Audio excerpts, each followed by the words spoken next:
Welcome to the Dr. Dad's podcast, where a naturopath and chiropractor come together each week to share lifestyle medicine, health advice, and inspiring interviews with some of the top experts in health and wellness, bringing you the latest in nutrition, exercise, ancient healing, toxins and detox, your microbiome, mindset, hormones, brain, and much more. Stay tuned. We're going to teach you how to experience growth daily.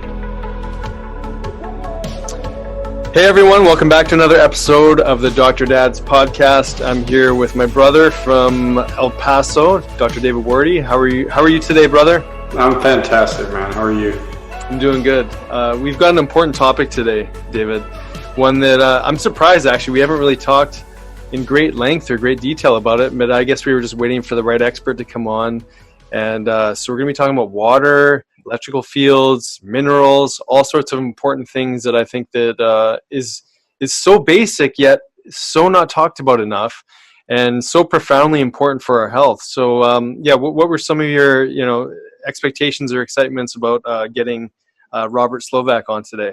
Buddy, I'm excited. I literally talk to patients on a weekly basis about the importance of the type of water they're drinking and how clean it is and stuff like that, all the way to EMFs, which we're going to discuss, and how they affect our physiology and our health. So like you're saying, it's something we really haven't had anybody on, but these are hot topics for us. And I'm really excited to get somebody like Robert Slovak on with us today, because man, we couldn't have found a better expert to kind of dive into these things with us. Yeah. So I'm gonna share a little bit about his history. I mean, and here's the thing about Robert. You get a chance to talk to him, and we're so grateful for having you on, Robert. And what we realized in having a simple conversation about water, it's like Pandora's box opens up, because there's so much more information there. We're going to do our best to really streamline it to these few topics. But Robert, I mean, we're so grateful to have you on. He's an aeronautical and astronautical engineer. Best known for co-founding Water Factory Systems in the early 1970s. So you've had your pulse on this in this field finger on the pulse of this field for decades. So he and his brother were among the early developers of reverse osmosis technology and its many applications. Their successful innovations encompassed home and office RO drinking water systems, bottled water production, laboratory purification, hemodialysis, seawater desalination, microchip production, bottled water production, water vending. And one of the ones that I always found was a surprise when I first heard you speak was this: you were part of the production of the spot-free vehicle washing rinse that we all experience when we go wash our cars at the gas stations, what have you. But I just wasn't part of it. I created it. This is amazing. But can I speak a little bit? Yes, please do. Yes. Funny. Welcome to the show. So, when you realize that, water in its pure form doesn't leave spots, but the average person doesn't, they think water naturally leaves spots. It's something I found out like the hard way. So when I designed the system to make spot-free rinse water for the car wash industry, I went to Las Vegas to this giant conference, the International Car Wash Conference or Convention. I mean, it's like one of the biggest conventions in the world.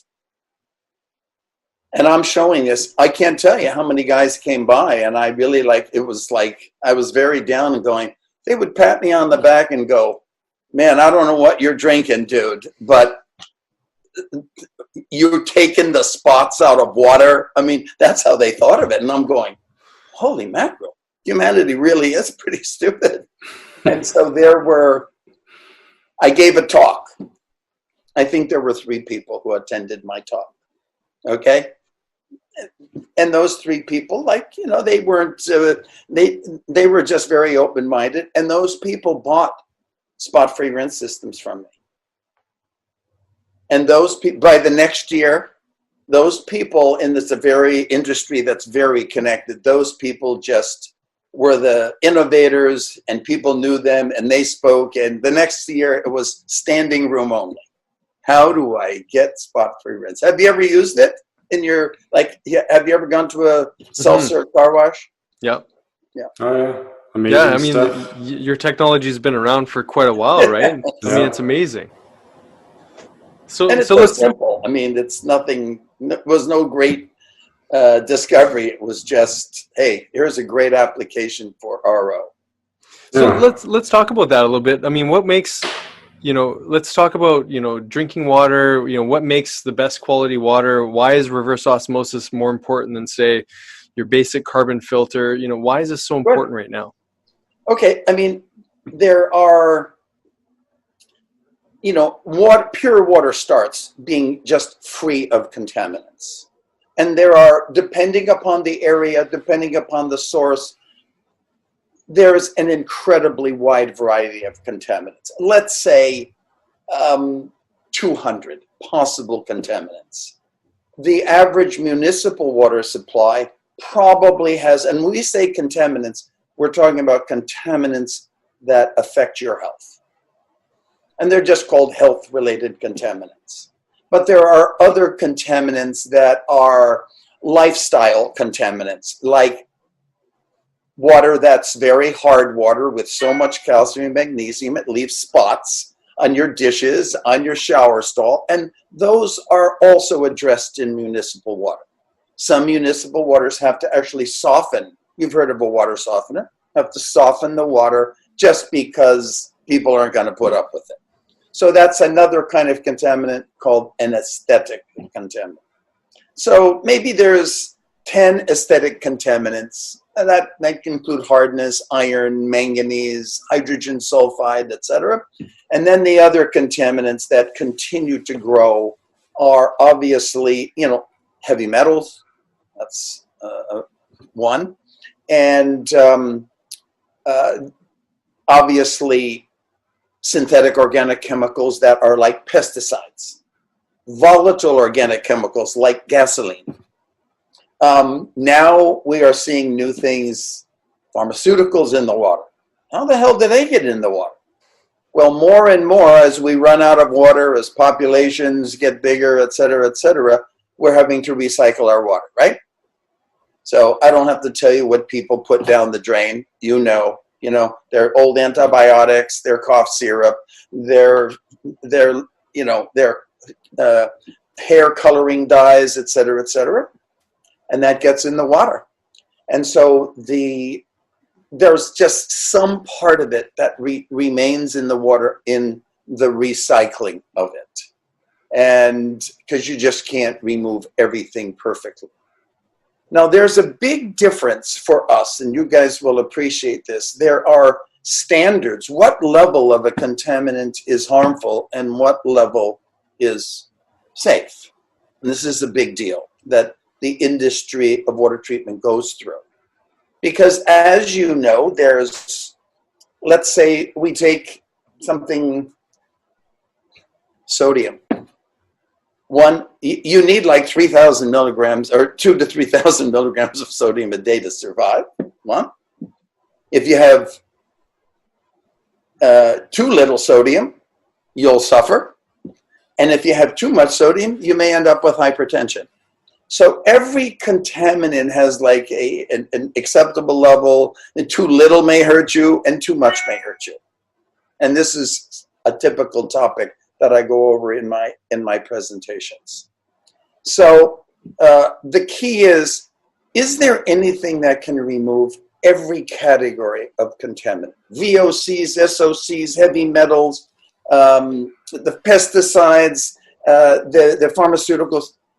Yes, there are two categories that can remove virtually a high level of virtually every category of contaminant. One of my favorites is distillation, which is nature's process, right? Water evaporates from the ocean, winds carry it over the mountains where it cools, condenses, comes down as rain and snow, ends up in streams and lakes and so on, and we use it and we dump the rest in the sea. And that's the hydrologic cycle. But distillation plus activated carbon, those two things are needed together. Because of the range and molecular sizes of contaminants, you need more than just one technology. So this little package called distillation plus activated carbon, and activated carbon is known to be able to remove things that are volatile. All right. So it makes like a perfect union. Reverse osmosis plus activated carbon is the other alternative. And that uses, everybody knows what distillation is. You boil the water and you condense it, and the water is free of contaminants, and then you can run it through your carbon filter if there's any volatile chemicals left. Reverse osmosis uses something called a semi-permeable membrane. Okay? And it's like a plastic sheet. And it's extremely cleverly configured so it fits in a tube. And the tube can be, well, I've never done this in a podcast before, so we're going to do it anyway. Here's a reverse osmosis membrane in its nude form. This goes in a tube and things hook up to it so it can be used. Now, how the heck does it work? This white material, which air cannot go through, has a very unique property that water can go through it, and very few contaminants can go through it. It removes 95% of almost everything. Whatever is maybe volatile things can make it through here a little easier, and that's why you always finish this water off with a carbon filter or activated carbon. So how does this work? Think of this is called the membrane element. Think of this as a bag on a stick, okay? A bag on a stick. So here's the bag.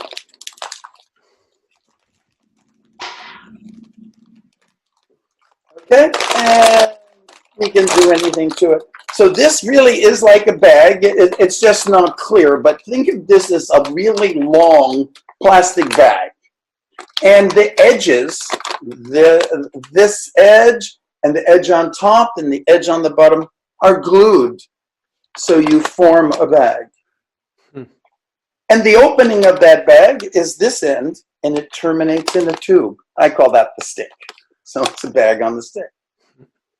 Now, if we took this, just like it is, we just crunch it up.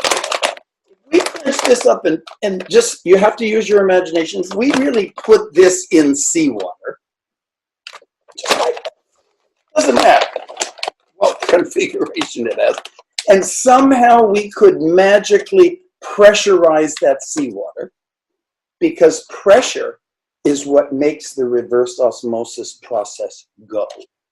Where in distillation, it's heat, right? Boil the water. But in RO, it's pressure. So if we put this, if I was sitting in like a swimming pool of seawater and I had this, and I held this open end of this tube up, and we somehow, this is the hard part to conceive of, we could pressurize that pool, only pure water would go through this, and I could drink right out of this tube. Wow. Got it? A little bit? That's great. Yeah. Visual is so helpful. So when this is all rolled up and you go to somebody's house and you see a reverse osmosis system under the sink or this or on their counter or something, and you can see it in hospitals in the dialysis ward, you see it in self-serve car washes, etc. And they have tubes that are this small and tubes that are 20 feet long. Wow. And 16 inches in diameter. So they come in all kinds of sizes, and reverse osmosis is simply a water, separates anything from water. Now, some people use this in a very different way. Let's say the three of us owned a big orange orchard in Florida, okay? And the people that wanted our oranges wanted to make frozen orange juice. Well, you just don't squeeze it and freeze it. You squeeze it and you somehow remove the water. So if we use this in the same way and stick this in fresh orange juice and pressurize it, only the water is going to go through and come out here, and we're going to throw that away. And coming out that we keep on rinsing off is the concentrated orange juice. So this concentrates everything from paint to juices to you name it.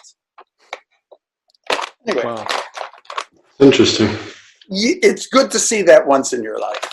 Oh, absolutely. No, it's so helpful to see, because I mean, when it's sitting inside the tube inside a unit, I mean, you just stretched it out for us, but essentially the water's still moving through all the layers. Exactly. All the particulates getting stuck in there. Now one thing My teacher, by the way, Don Bray, was the co-inventor of that brilliant configuration that changed the world. Wow. And so RO has been around for decades, correct? Decades. I mean, it was, I was at the ground floor. It was discovered like at the laboratory level at the University of Florida by an Indian scientist called Suri Rajan. And that was like in the mid 50s, and a lot of work turning it into that. Okay. I mean, they just had a petri dish of membrane. Mm-hmm. And then the Department of the Interior of the United States realized by 1960 that this was the cheap secret to making seawater into fresh water. That's what drove this. So the government paid for the development of everything and hired typical companies that they hire, the industrial complex of the world. And Don Bray, my teacher, was the one who said, here's the most efficient way to use this membrane. And that was done. And then the first things were done using purifying brackish water. And then what my brother and I did was we said, hey, everybody's concentrating on all these big projects and specialized applications. We're going to bring this to the consumer and to industry and to printing and to car washing and to hemodialysis, etc. And we just did hundreds of really cool applications using this. That's amazing. It's amazing to see just all the different, areas of technology where this can be applied into in different fields. I mean, it's really membranes are just everywhere. Yeah.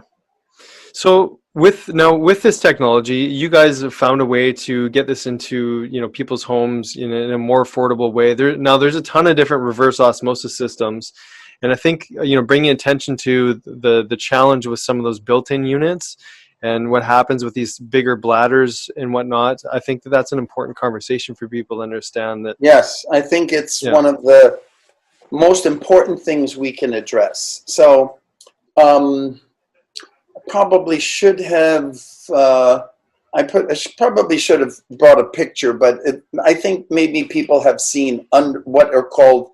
It's the most popular form of reverse osmosis drinking water system, and it's something that fits under the sink, and it has a set of filters, and then it has a very distinctive tank.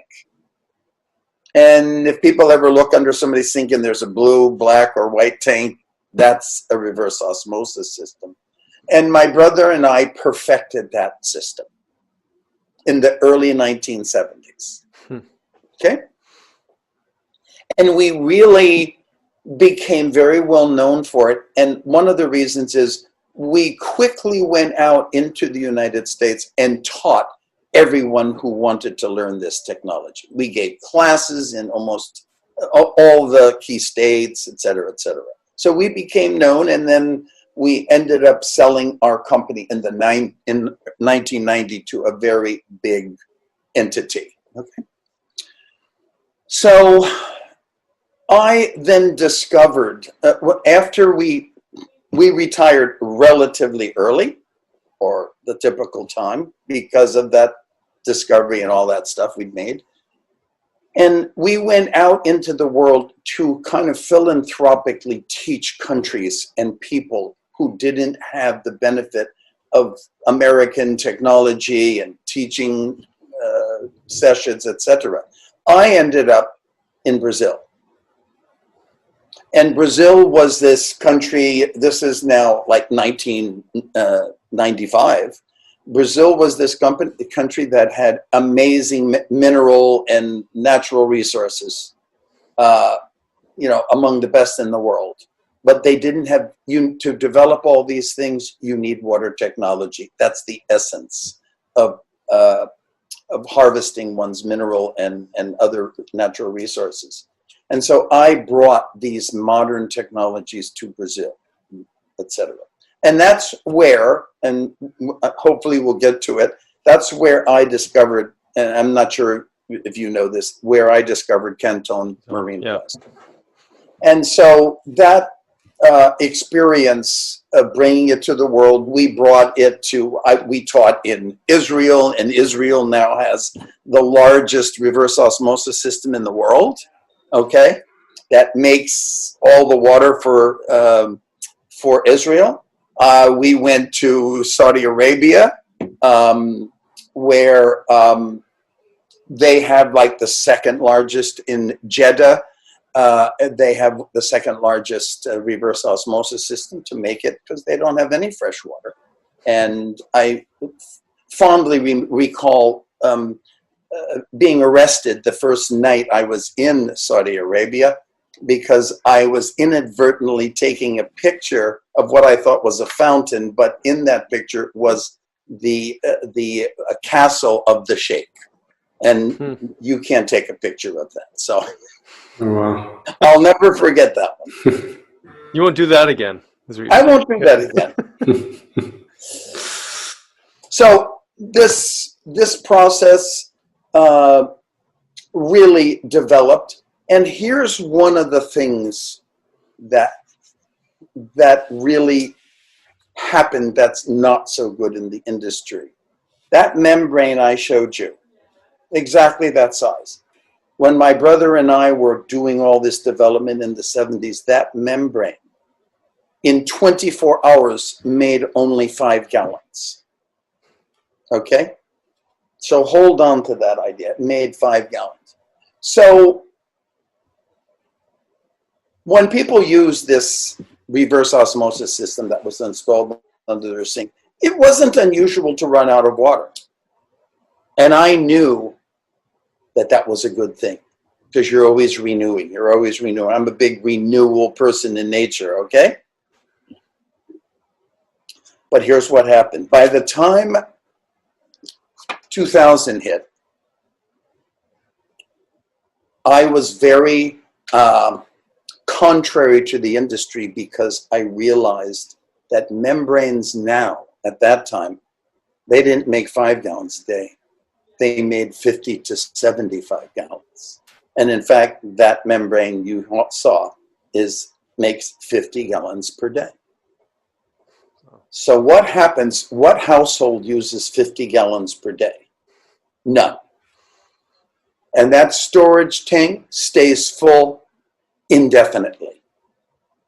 Whatever you take out is replaced almost instantly. You never drain the storage tank.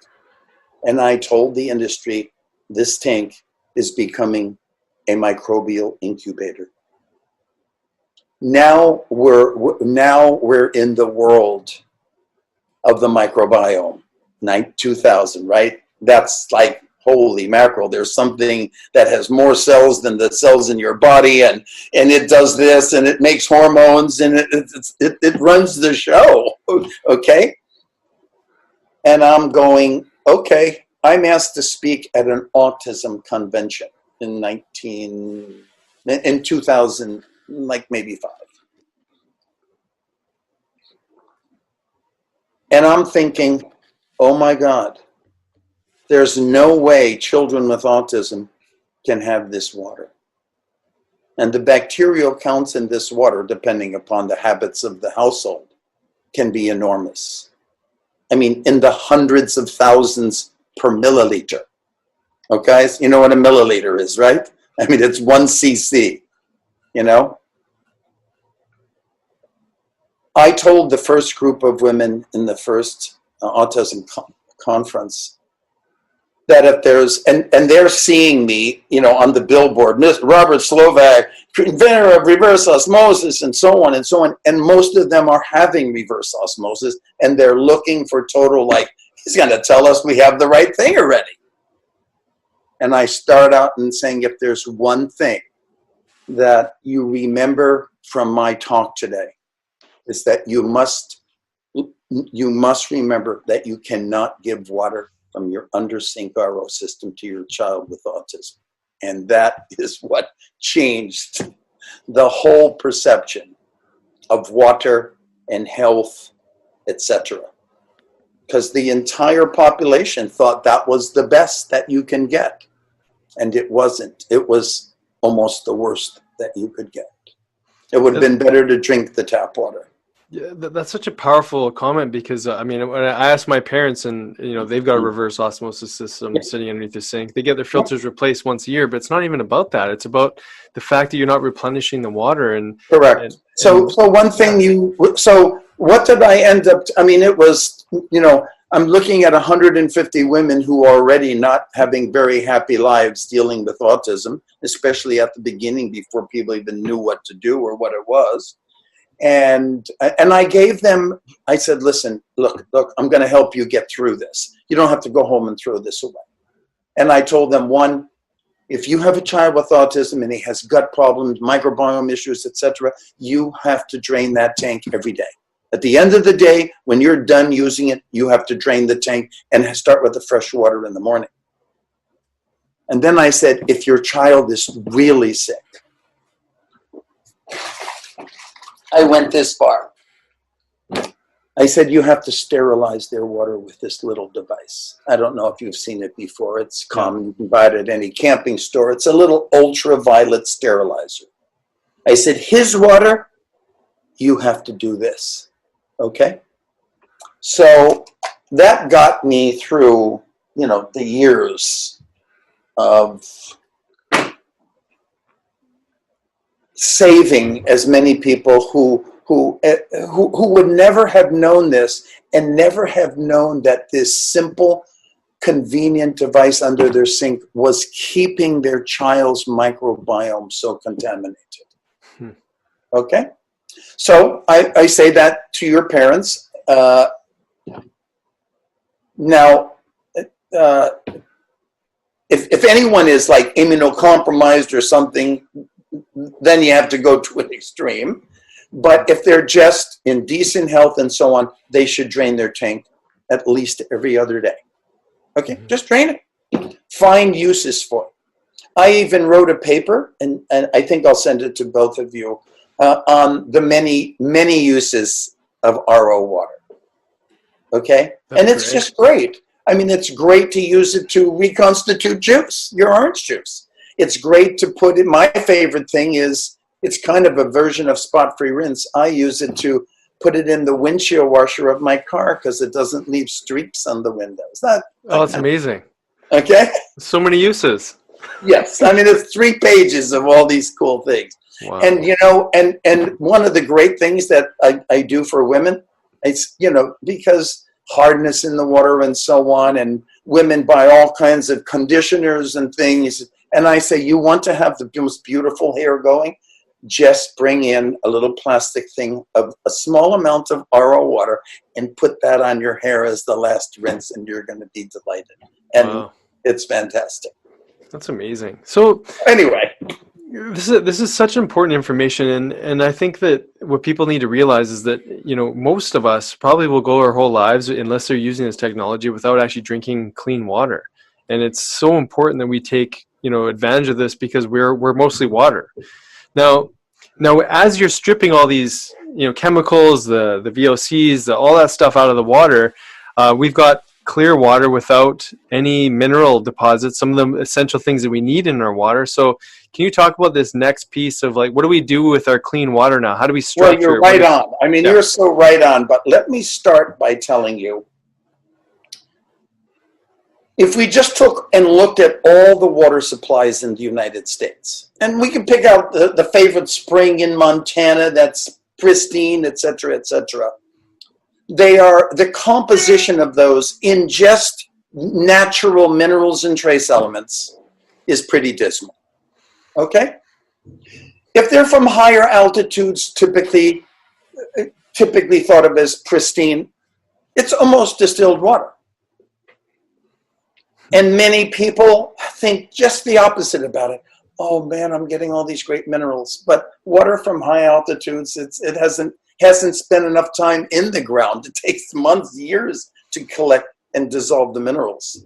And trace minerals are very rare in water supplies. So, and they may be very pure. There's lots of great bottled waters.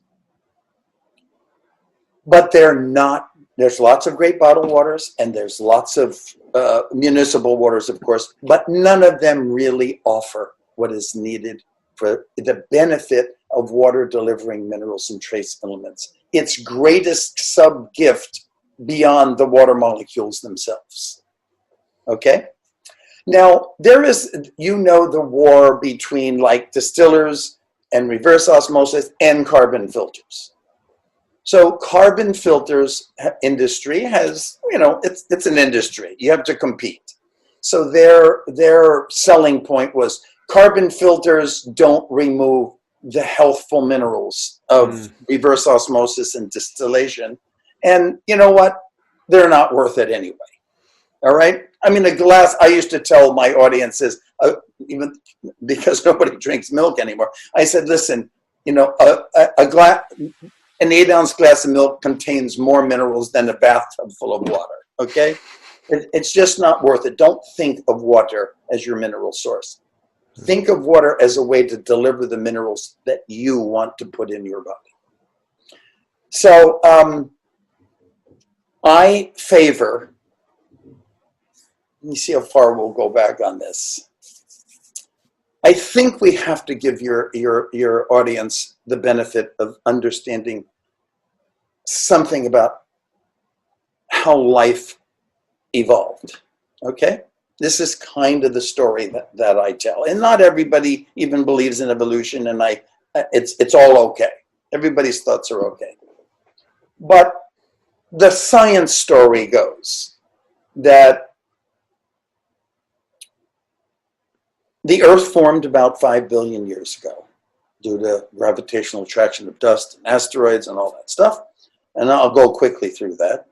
And it was a slowly cooling, spinning ball of basically whatever was made in the universe that's flying around, from exploding stars and the Big Bang, etc. I mean, the universe was just like crazy 10 to 15 billion years ago.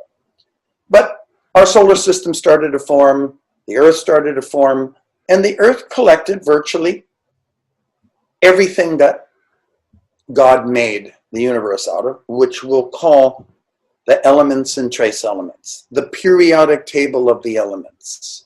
There's 92 natural ones, and everything in the universe is made of those 92 elements. The only thing that is not an element is forms of energy, okay? Photons, so on. Cosmic rays. So, but the whole world and everything, you're just a collection of organized, informed elements. That's it, period. No more, you don't have more than 92, because there aren't any more than 92, even though we have managed to make some artificial elements up to maybe 116 now, okay? Just because we can play around. So, those elements were the crust of the Earth that was cooling. Now, about 4.5 billion years ago, something very strange happened, and it's called the late heavy bombardment. This is so crazy. I didn't even know the first time I was going to deliver it in a presentation. I'm going, really? This is like, who's going to buy this? But the Earth became bombarded for millions of years with a shower, a meteor shower, so I'm using that term, with a comet shower for millions of years, straight going millions of years. We can't conceive of millions of years, but it got bombarded because there's this much stuff Stars are exploding all over the place. And the elements come from the stars, by the way. Only a few elements were made in the Big Bang, like hydrogen and helium was pretty much it.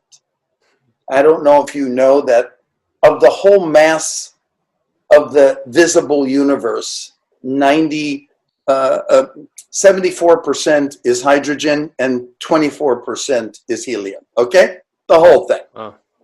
Okay? You know the other 2% that's left? That's the other 90 elements. That makes up the Earth and all the planets. Yeah, crazy. But the Earth became bombarded with comets. And comets, by this time, water molecules had formed in the universe, and comets attracted water. We won't go through that, but comets are largely ice. And it bombarded the Earth, and it covered the Earth with water.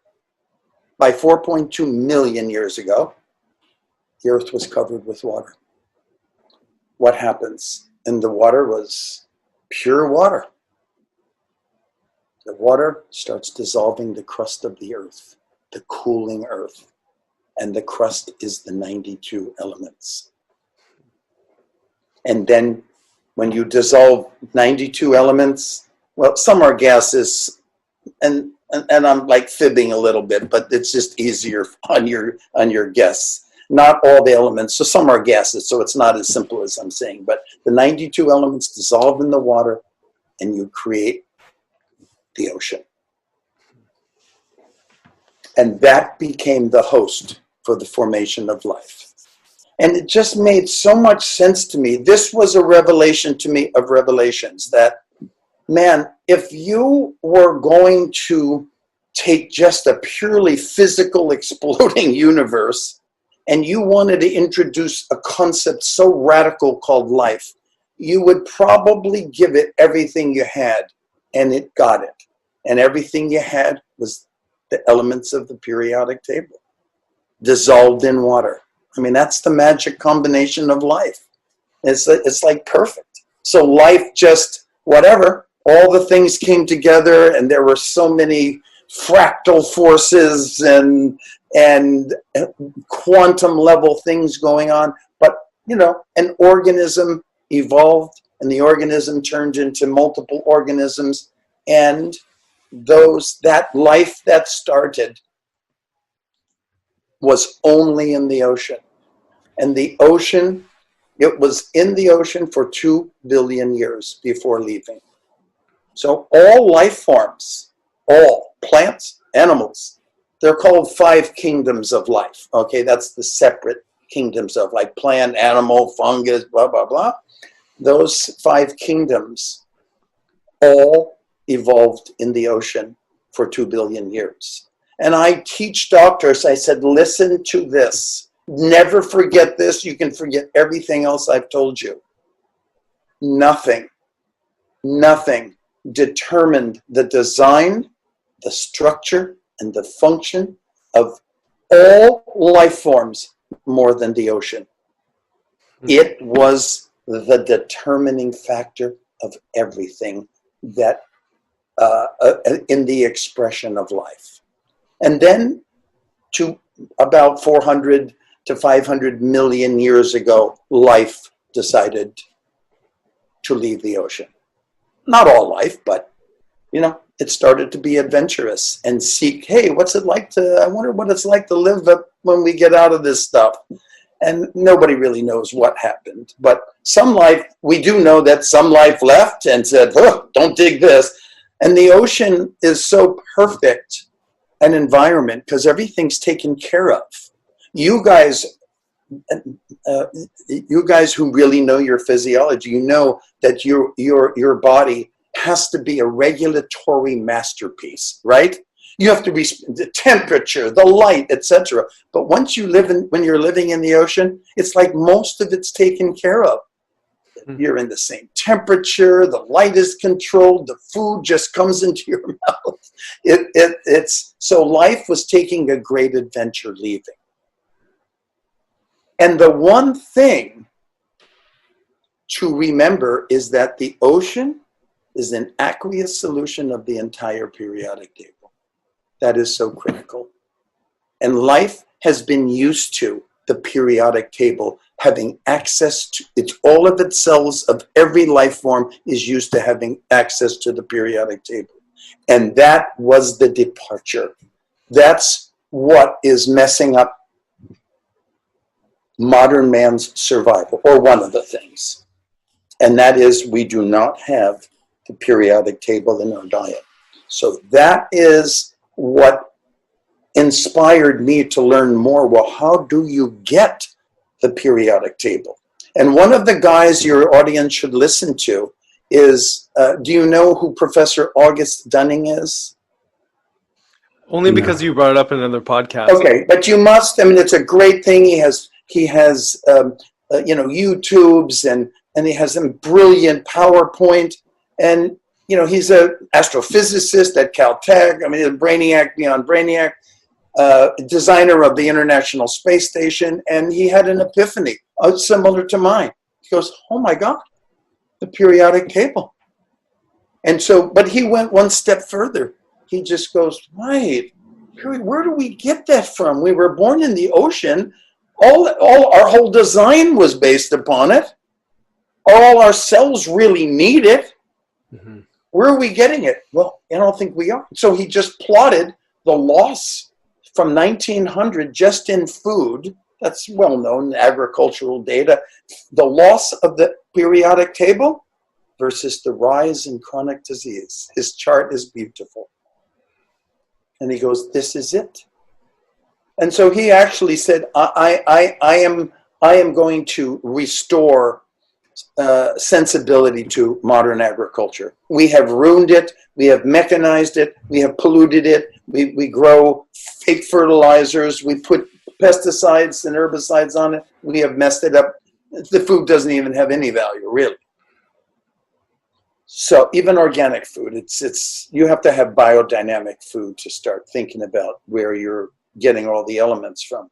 So he's a great resource to learn about this. Also, the magazine Acres USA? I don't know that one. David, do you know? Acres USA is, I think it's from the 30s or 40s, actually. It's like the magazine of agriculture for natural farmers. Okay, and it's existed a long time. Now I'm going to jump back to my tenure in Brazil. I get sick in a far out area of Brazil. I thought I knew enough about health and medicine to know that I could die in this condition. There are no doctors. There are no easy ways out. And I had severe bacterial gastroenteritis. Okay? And without any kind of medicine whatsoever, I was pretty stupid to get myself into this. But there I am. And I was like, my first thing is helicopter ride out of here. And, I was just laughed at. But a very basic person handed this to me. And he said, "This is our doctor." And he said, "Everybody uses this. You should try this." I'm going, "Are you kidding? What is this?" He said, "It's from the sea, but I don't know a lot about it. But my wife uses it with our child." And the whole story. I'm going, "Seriously?" He said, "Do it." And I took this 1 per hour. All I can say is I'm giving a podcast right now because my affliction was done in 8 hours. Wow. Done. And this changed my career. I couldn't believe it. How could I not know about this? How could I not even have heard of the person who is this person, Quentin or Canton? He's the scientist who discovered it in 1897. Are you kidding? Yeah, this was a medicine for most of the 20th century. It wasn't even thought of as a nutrient because people thought we had good food. What would you have to take this for? And I stayed and studied in Brazil, got to know this, brought it to America in 2004. It's the greatest foundational nutrient that is necessary for every life form on the planet, period. And Wow. it's seawater. Now, if somebody's in Fiji, don't buy this, okay? I mean, you'll get by and have a much more improved life if you just learn to drink your seawater from a pristine place, make it fresh all the time. This stays fresh because it's pharmaceutically pure and in glass ampoules, like this. And people just break a tip. And that's what I did, just that little bit, 10 milliliters.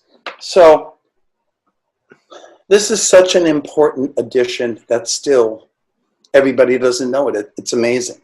But it is, frankly, partly because of coronavirus, it is going somewhat viral because this was used during the influenza 2018 world version of coronavirus. So this contains the periodic table. That's what you want to remineralize and retrace mineralize your water with, in my opinion. I don't care where your water is from. I don't care if you're buying the best, $55 a jug Mountain Valley water or whatever. It doesn't matter. Put this in it.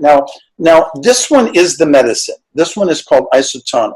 I don't know. I have no idea how familiar you two are with this. I don't think we ever covered it. But there's two versions. One is in amber glass. One is in clear glass. And this is sold all over the world. I helped bring it to the world. And it was just made by a little boutique elegant pharmaceutical company in France for 124 years. And they really were pretty much just in Europe. And when I discovered that and had my experience, that's what changed my life. And I brought it to most of the world. So when you remineralize, this is the water as it's taken from a plankton bloom in a very special part of the ocean in a very special way. We don't have to get, unless you guys ask me questions, I will just, go through this as quickly as possible. This one, the one that its discoverer, this brilliant radical biologist, a revolutionary biologist, Rene Canton, student of Darwin, understood evolution and what these elements meant to life forms. And he goes, disease is going to happen if your cells can't get the right things to fight it, and the right things come from the periodic table. That's kind of how it goes. So this is taken right from the ocean in a very special way by special boats and special tanks and all that kind of stuff, and in a special area called a plankton bloom. It has to be a they call it a biocenotic zone, or huh? Like a zone? It's a zone, but it's a bioreactor. That's the word I'm looking for. I mean, it has phytoplankton on top, zooplankton on the bottom. It's huge, hundreds of kilometers across. And in this zone which happens to make the collective blooms make about 65% of the oxygen on the planet. Wow. But this is where life begins and everything. This is it. This is what Rene Canton realized. And the water is taken from in this zone. You can't just take it from any zone. You have to take it from this zone. So it's taken straight away in this form. And then he realized that this is different. I don't know. Your blood and body fluids are the result of you and I and David having evolved in the ocean. Mm-hmm. Rene Canton said the only way life could leave the ocean was to take the ocean with it. And it's like, oh my God, I can't believe it. That is like, I get it. And your electrolytes in your body, the 10 main ones, because you don't have the other ones, okay, unless you drink seawater, the 10 primary electrolytes, which you can get from your food, pretty much, maybe not in enough amounts, but the 10 key electrolytes are identical in proportion that they are in seawater. Okay?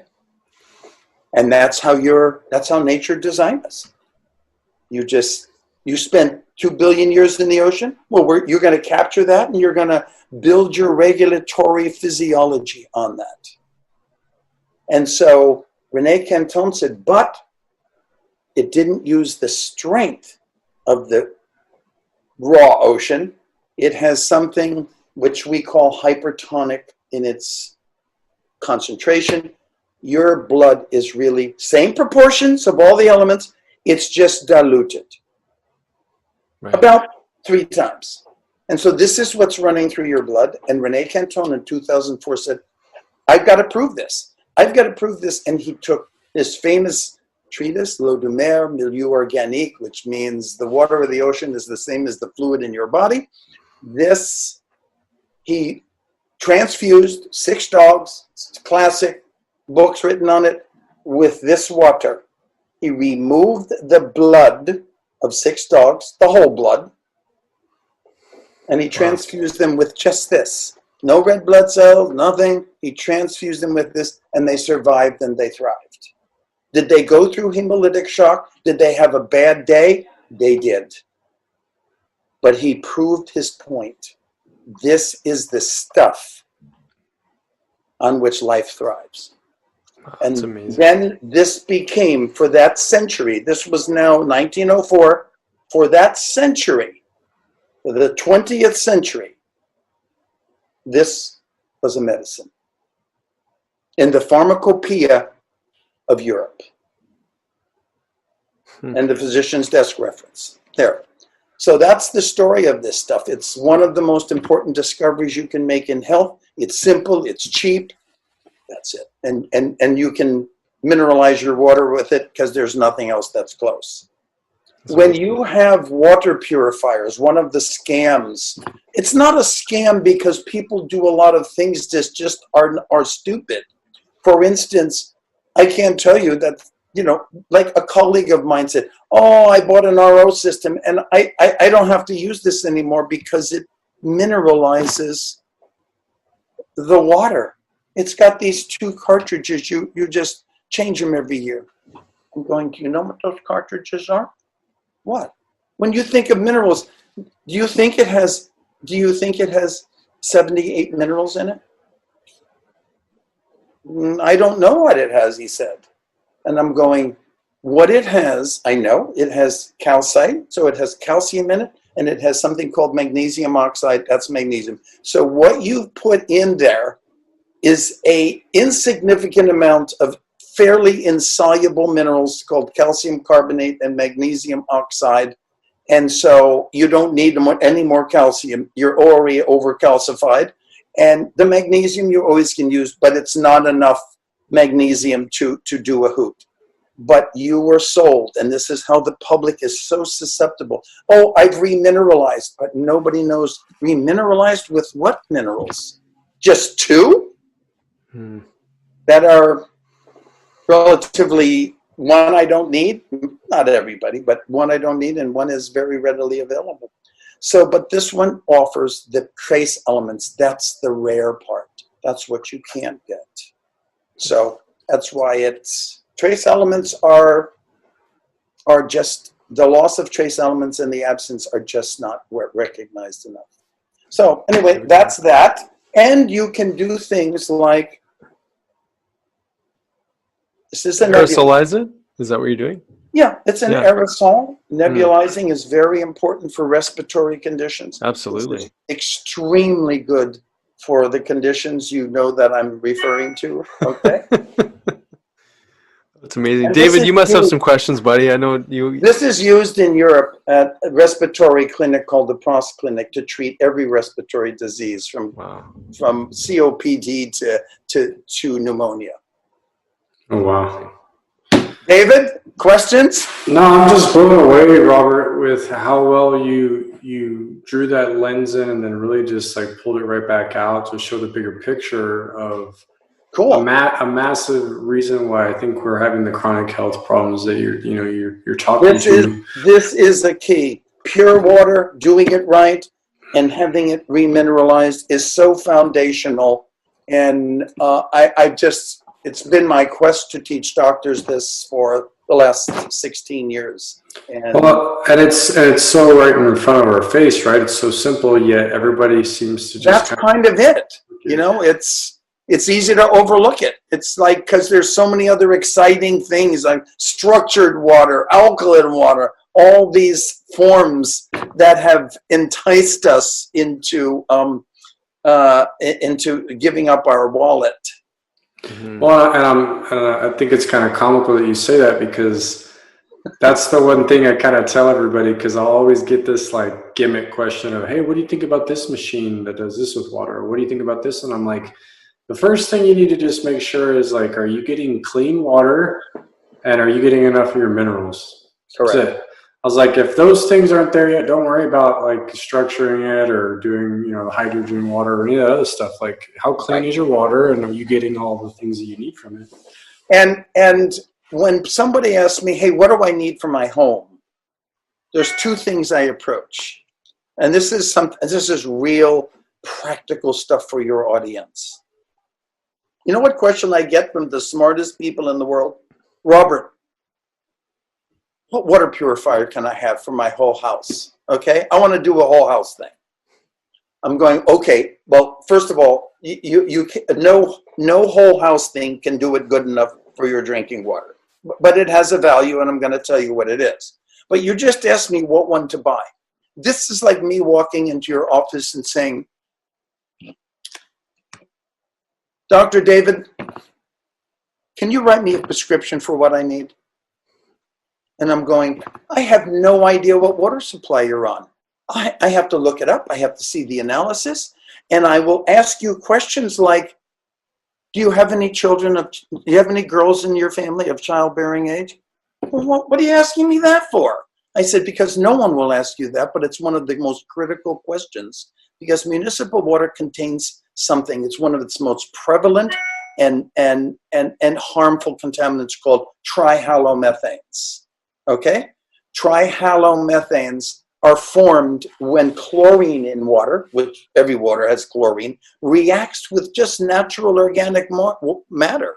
Like if you mix chlorine and humic or fulvic acid, for instance, you're going to get trihalomethanes, a carcinogen that causes miscarriages.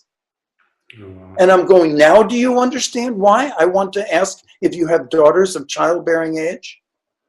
And there was at one of the conferences like last year, it was mind-blowing. It was in Chicago. A woman came to me and said, hey, I want, what, you're supposed to be the expert. What do I need for a whole house water filter? I'm going, where do you live? She goes, what do you need to know that for? I said, because I need to look up your water supply. And she goes, oh, okay, I live in Jacksonville, Florida. I said, well, let's look it up right now. And we looked it up. And I'm going, she goes, what are you looking at? I'm just checking things like, do you have any girls in your house of childbearing age? No, I don't, blah, blah, blah. And she goes, well, why is that? Because I told her the trihalomethane story. And she goes, what does that do? I said, it causes miscarriages. And I'm noting it here is because, frankly, I'm looking at the highest level I have ever seen in a municipal water supply. And she turned white. And I said, you've actually should have received 4 notices in which it went over the standard by so much they had to notify you by mail. Wow. And she turned white and she going, why? I said, how long have you lived in the house? Most of my life. I said, and? She said, I've had 5 miscarriages in a row. Jeez. And people do not think of that. And that's why you have to know, before you choose water purifier, you need to know what your water supply has in it. Now, that's for a whole house. Now, trihalomethanes, you don't want to drink them, but you also don't want to bathe in them because they're VOCs, okay? They express themselves in a vapor state also. They can solubilize in water, but they're in a vapor state. So, I mean, if you have a teenager, or whatever, a girl of childbearing age, And she's in there and she's getting gassed in the shower and she's drinking it from a water system that can't remove trihalomethane. That she will probably have problems. And no one will even think about it. The doctor wouldn't even know the word trihalomethane. So when you do one's whole house, you really should look at the water source, the analysis, and this is the bad news. There's hardly anybody out there who can read an analysis. Now people should, this is where I love the statement, the doctor of the future will be the informed patient, okay? I mean, that's where we have to go. We have to take this. We have to get smarter. And I know you inspire your patients to learn as much as they can. But this, trying to think of what my train of thought was. In the determination of the water supply or the water filter for your house, a whole house filter is not as essential as your drinking water filter, depending upon what's in the water, okay?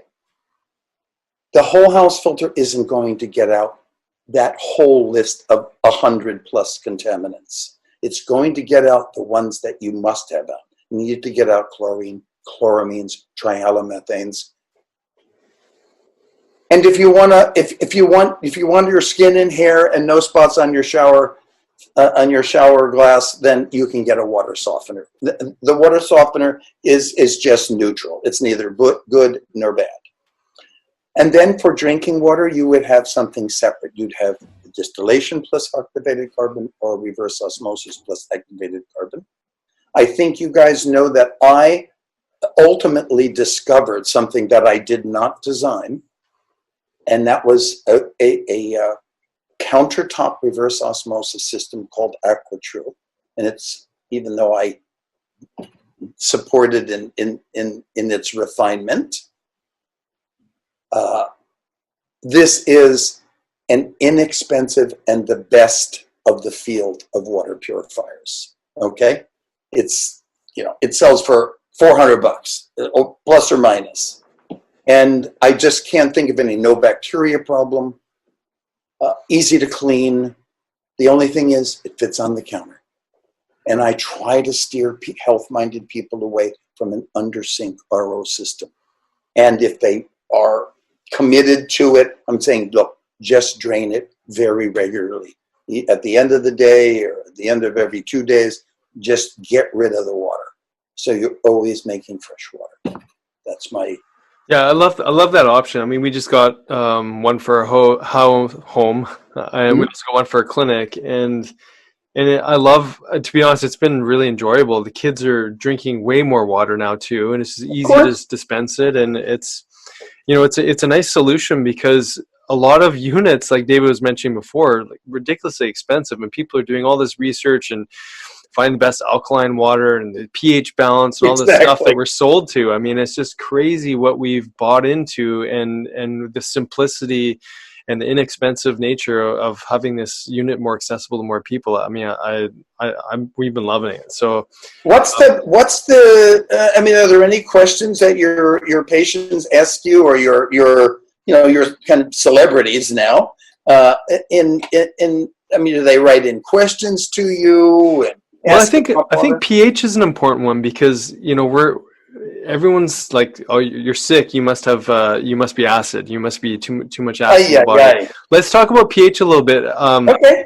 Are you okay for time, Robert? Just go another 15-20 minutes. Okay. Yeah, let's talk about pH a little bit because I think that's so misunderstood. It's very misunderstood. And your body has a magnificent pH of your body fluids and blood plasma pH regulatory system. It's one of the most, probably oxygen to the brain and the pH of your blood are the two most critically controlled parameters of the body. And I am like blown away how elegant the body evolved to be able to do this. Because you guys know that blood is like 7.35 to 7.45. And it's like, 7.35?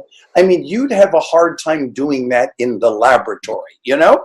It's so fine, and your body's doing it, and it does it whether you go to In-N-Out Burger or you eat at a special biodynamic foods from Whole Foods. I mean, it's able to account for all your mistakes.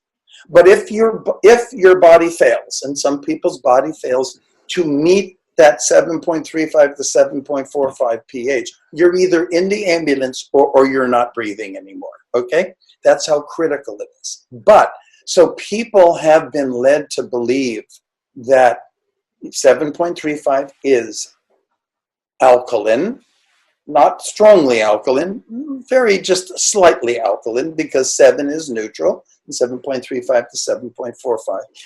And your body is an acid maker. And it's an acid maker because we have acid-making metabolism.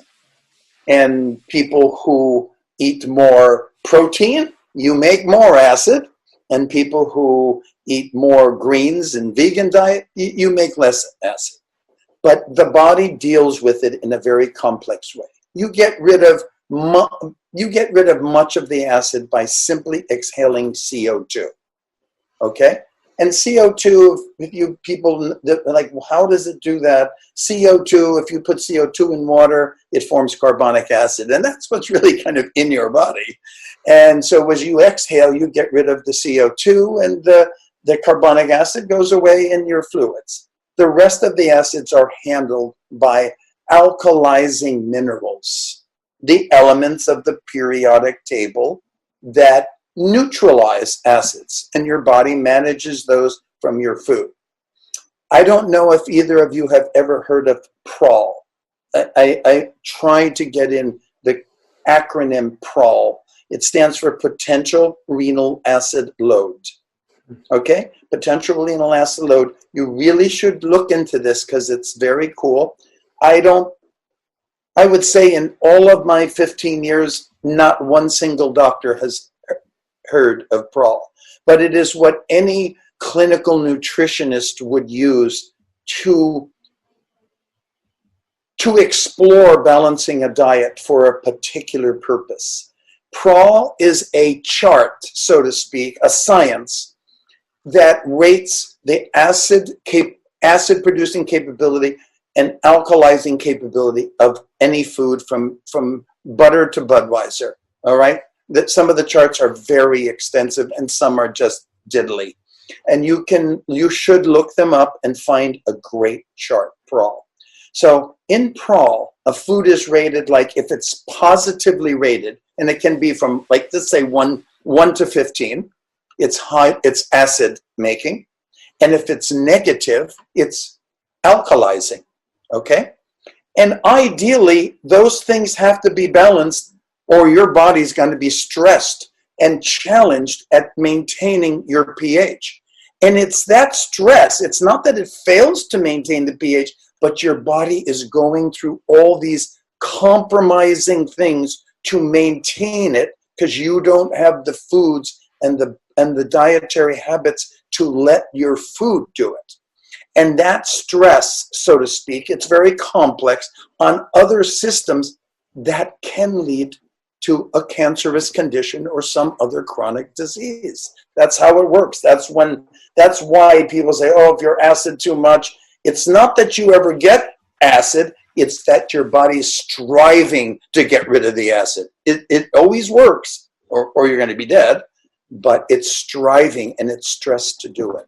So the PROL chart really gives you an idea, and it's great to see what foods are alkalizing and how alkalizing they are, and what foods are acidifying and how acidifying. I mean, your eyes will be bugging out when you see some of the things on the chart. So PROL, check it out. That's awesome. I mean, so I teach doctors that this is a mantra I give doctors. The pH, when I interrogate a room full of doctors and say, what is the how many of you believe in like alkaline water or something? Let's say 30% say, and I'm doing, okay, where does water like go, you know, when you drink a glass of water? And Robert, like obviously in your stomach. And I said, your stomach can be many pHs. It can be 1 to 3. And maybe if you just ate and you used up stomach acid, it's replacing the stomach acid. But it's going to change whatever you put in there. It can dissolve a steak in 20 minutes. Do you think the property of pH of the water you're drinking can possibly survive that experience? And they all go, oh my God, how did I not think of this? I forced my customers into buying many hundreds of these $4,000 things to raise the pH of their water. And they're going, oh my God, I can't believe it. So I teach them this mantra. They have to repeat this.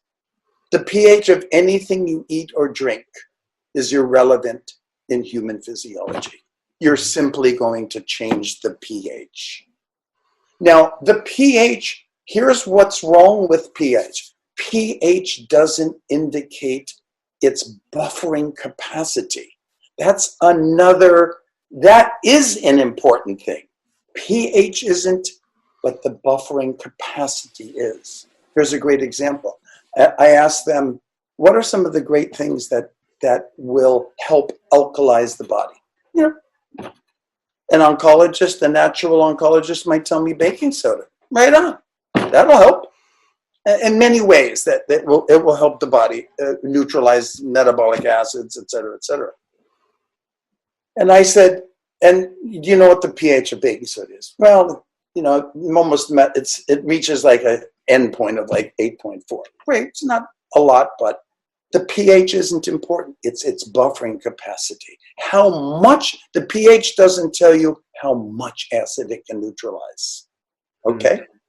And what can tell you is something, and this is where the whole industry got led astray, is the alkalinity.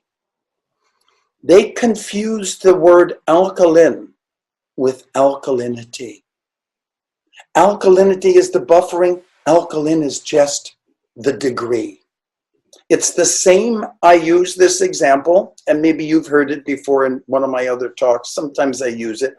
It's like the difference between temperature and heat.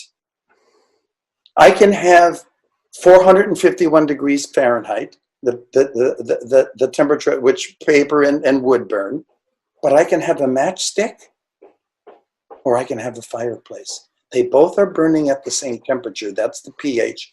But one can't heat your house and the other one can. And so pH is like temperature. It just tells you the degree, but it doesn't tell you what it can do. It can't alkalize. And if you have alkalinity, which is like bicarbonates, other mineral neutralizers, this is the number you really want. And so all this stuff about I set my machine to pH 9, all meaningless unless you know what the alkalinity is. And there's no reason to make alkalinity when you have, a half a teaspoon of baking soda or alkalizing vegetables. Okay, alkalizing vegetables do a great job. And here is a fun thing for you. The Prahl chart will show you all the alkalizing minerals. You're going to dig it. But I asked the doctors, what are some of the other things besides baking soda? Oh, fresh green juices, alkalizing. My patients always, okay, great. What's the pH of all fresh green juices? I don't know. They code 8, 9, blah, blah. They're so good. I'm going, no, all fresh green juices are acidic. You see, the pH doesn't mean shit. Yeah. Excuse me. No, that's good. Okay, the pH doesn't mean it. I'm going, wow. I said, I just told you the pH doesn't matter. Just choose something and measure the pH, and it'll be acid. Why? I said, because if you measure the alkalinity can still exist even when the pH is acid. So anyway, the pH, alkalinity, buffering, and so on is one of the most complicated, elusive subjects in biochemistry. And doctors just never really learned it. But when the industry of water came out and someone who also didn't understand it interchanged alkaline and alkalinity, and the whole industry used his book. And I'm going, oh my God, the man didn't understand this one fundamental thing. He thought alkaline was the same as having alkalinity. And it wasn't true. And so I call it the scientific misconception that became $1 billion business. Wow. We hear that more and more these days with all kinds of things, man, not just water. We were just talking about how that happened with fish oil with a couple guys a couple months ago. But man, incredible. Oh yeah, it's incredible when you start to kind of go down the rabbit hole and you start to learn what actually happened with some of these things. Rabbit hole is good. Yeah. So, are you guys fans of like Peskin parent holes? Okay. Yeah, we had him on the podcast. Very good. Very, very good. Yeah. Robert, there's so much to go from here. I think we created an amazing foundation for understanding water. Just for the sake of time and a regular podcast, I mean, we just ask that you come back and let's get into the electrical fields and EMFs and things like that, because we really did take it down the water path. No, it's amazing. Like the information that you shared today on these core concepts are really the building block. That's the foundation for everyone's health. And if they don't do this piece, this most important first step, I mean, it doesn't matter what kind of fancy supplements or exercise routine and whatnot you're doing, you just haven't actually fixed the foundation. And that's why I wanted to get you on the call, because this is so darn important. And have you guys followed like Pollock's work about the structured water in the cell, easy water, fourth phase water? And so, the last thing I think I want to just say, because it'd be great to do another podcast kind of tying this together, is that, and I'm literally taking myself an advanced electromagnetic course, to even go further. But I'm realizing from what I'm learning that all EMF, whether it's from the wires in your walls, whether it's from the 5G tower, whether it's from, and this is just going to shock the world and it's going to be nasty, from your electric car, we are just learning the effect of EMF, which I call Hertzian waves after Heinrich Hertz, who discovered them in the late 1800s, who died at the age of 36 from a respiratory disease and advanced migraine headaches, He was his first victim. Heinrich Hertz, these waves are called Hertzian waves, electromagnetic right-angle fields to the magnetic field, blah, blah, blah. These waves interrupt this structure in your cells. I mean, it's fatal. There's no way around it, and we have to address it. And I ask you to join me in getting this information out. Definitely. Absolutely, man. Absolutely. That'll be part 2. Yeah, we need to do a full episode on that, man. And I'm really glad, like Nick's saying, that we just spent time with water, because there's just so much things to talk about. Just like I'm sure you're going to lay It was great. An amazing foundation for EMFs as well, man. So I'm pumped to get on that one with you. Cool. Yeah, Robert, we always leave everyone with some home play, something that they could do for themselves to start taking action with the information that you shared today. What's one or two things that you'd recommend people get started with right away? Well, I mean, I think if you're really into your health, I can't think of anything simpler to do than add this to your water or take it and at least read something about it. There's so much. Here is a 124-year-old product that saved millions of people throughout the world. I mean, you can't go wrong. And it's the most foundational nutrient. The elements are the most foundational. You were born in them, and you still need them.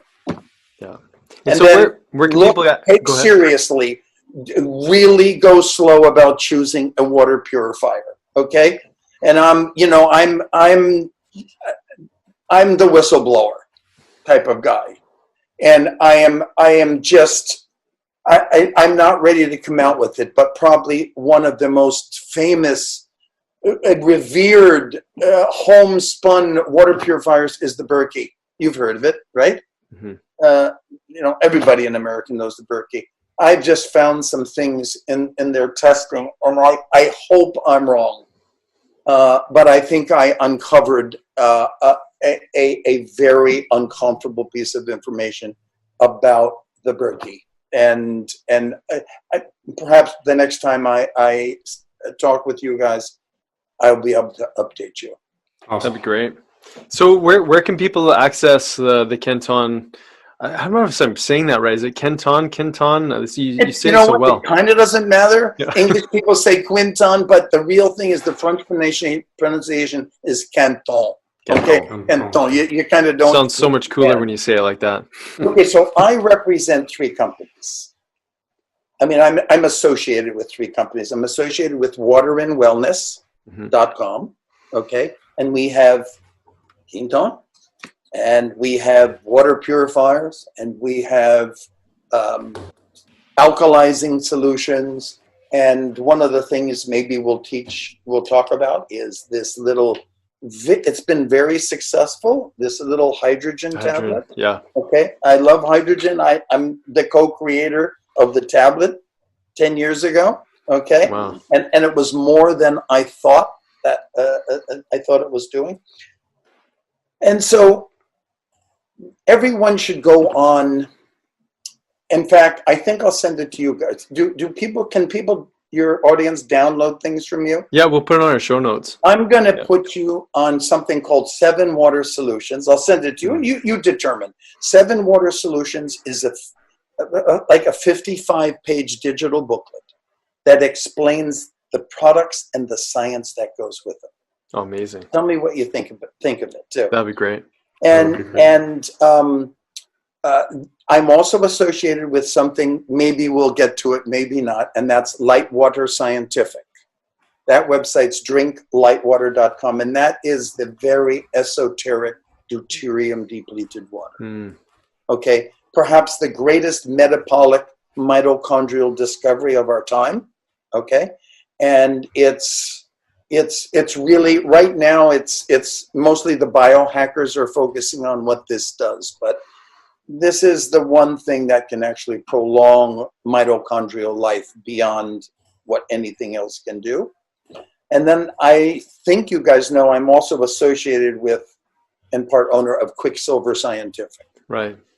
And they also sell Quinton, which I introduced to them, and they sell remarkable nano encapsulated liposomal nutrients. Okay, they have some killers, and their new NAD plus platinum. I don't know.